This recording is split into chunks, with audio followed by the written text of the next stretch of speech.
You're standing in a driveway. A man rolls down the window of a car that's older than some of your friendships. He asks you for directions. You almost laugh. You almost don't answer. Because you just found out this man is worth $40 million. His shirt has a hole in it. Right at the collar. He hasn't noticed. Or he doesn't care. You're about to find out which one it is. Rewind 10 minutes. You're at a party. Big house. Not his. Someone leans in and points him out across the room. See that guy? Owns 3 companies. Doesn't even wear a real watch. You laugh. You think it's a joke. It's not. You start watching him. Really watching. He orders the cheapest thing on the menu. He reuses a plastic fork like it's a family heirloom. He drives a car that smells like 2009. Something feels wrong.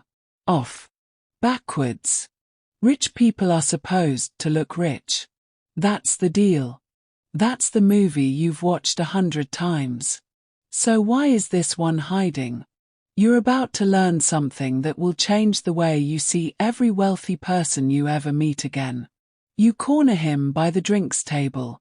You ask the question everyone in the room is thinking but too polite to say out loud. Why do you dress like that? He smiles. Like he's heard this 1,000 times. Because looking rich, he says, is how you stay poor. You don't understand yet. But you will. He starts talking, and the room disappears. It's just you and him now. He tells you about a version of himself from 15 years ago. Different guy. Same face. Different eyes. That guy leased a car he couldn't afford. Wore a watch he financed. Wore it to impress people he didn't even like.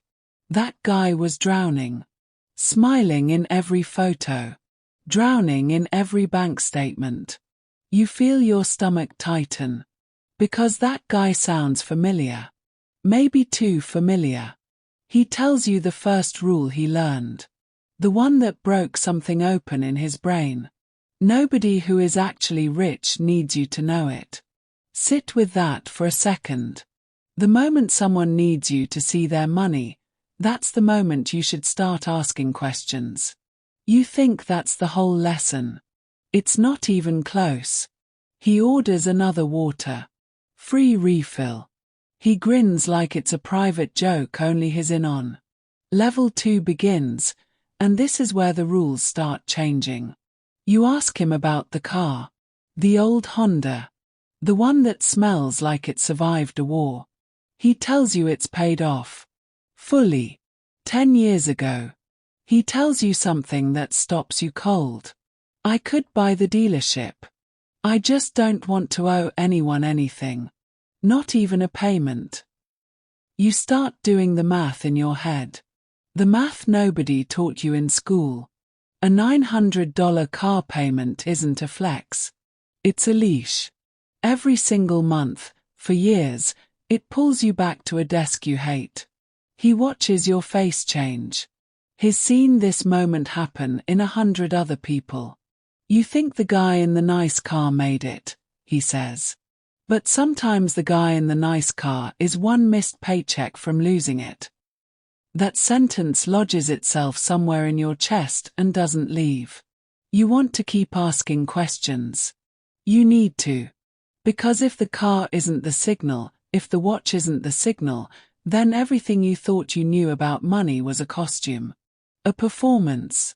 A lie you didn't know you were watching. Comment what you would do if you found out your neighbor was secretly wealthy and hiding it on purpose. Would you trust them more, or less? Level 3. This is where it gets uncomfortable. He tells you the real reason. The one underneath the frugality. The one that isn't about money at all. It's about attention. Every dollar spent on looking rich is a dollar spent buying strangers' approval. And strangers' approval expires the second they stop looking. He says something you'll replay in your head for weeks. Broke people buy things to feel rich for a night. Rich people avoid things that make them feel broke for a decade. You feel your pulse pick up. Because you're realizing something. This isn't a story about a man in a Honda. This is a mirror. He tells you about the friends he lost. The ones who couldn't understand why he wouldn't upgrade his house. Wouldn't post the vacations. Wouldn't play the game. They called him cheap behind his back. He let them. Because the ones who needed the show to respect him were never actually his friends. They were an audience. And audiences leave the second the show gets boring. That's the part that hits different. He wasn't hiding his money out of fear. He was hiding it out of clarity. He knew exactly what would happen if people found out. The requests. The loans that never get paid back. The sudden new best friends. The family members who reappear out of nowhere with a story and a number attached. Money doesn't just attract opportunity. It attracts hands. Lots of hands. All reaching at once. And you're about to find out exactly what happens when the wrong hand gets too close. Level 4. Survival mode. And this is the part he almost doesn't tell you. He describes the year everything almost fell apart. Not from spending too much. From something scarier. Trusting the wrong person with the truth. One friend found out how much he was really worth. One conversation. One slip. And within 6 months that friend had a business plan, a sob story, and a handout. He gave the money. Of course he did. That's who he was back then. Generous. Naive. The friend disappeared with it. Didn't even change his number out of guilt. Just vanished. That's the moment the silence started. That's the moment the old car stopped being a preference and became a wall. You ask him if he regrets it. He shakes his head slowly. No. I needed to lose that money to learn the lesson for free. Most people learn it after losing everything. You feel that sentence settle into your bones. Because you start to realize, this isn't really about being rich. This is about being safe. This is about protecting the one thing money can't buy back once it's gone. Trust in the people around you. He tells you it changed how he moved through the world. Every new person became a question mark. Every compliment became something to examine. Not because he stopped believing in people, but because he learned that money doesn't reveal someone's character. It reveals it faster. The mask comes off quicker around wealth. Good and bad. That's why he stopped wearing the signals. No watch. No car. No headline. If people couldn't see it, they couldn't perform for it. And if they couldn't perform for it, he finally got to see who they really were. You start to understand. This wasn't frugality. This was armor. If you've made it this far, subscribe, because the ending of this one is going to wreck you a little. Level 5. The final revelation. The one that changes everything you thought you understood. You ask him the question you've been holding back the whole conversation. If nobody can tell you're rich, what's the point of having it? He goes quiet. Longer than you expect. Then he says the sentence that ends the night. The point was never to be seen as rich. The point was to never have to think about money again. Looking rich and being free are opposite goals. Most people never realize they're choosing one over the other every single day. You stand there, silent, because you're doing the math again. Except now you're doing it on your own life.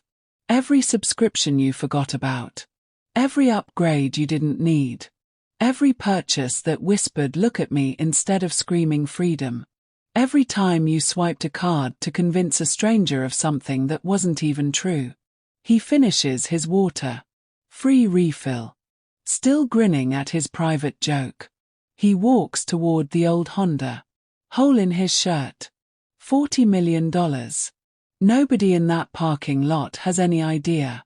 Except you. And now that you know, you can't unknow it.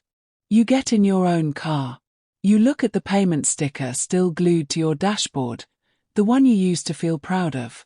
Tonight, it doesn't feel like proof of anything. It feels like a leash you volunteered for. Pause and think about this. What are you still paying for that was never about the thing itself, just about being seen? The scariest part isn't that wealthy people act broke. The scariest part is that broke people spend a lifetime acting rich and never notice the difference until it's too late.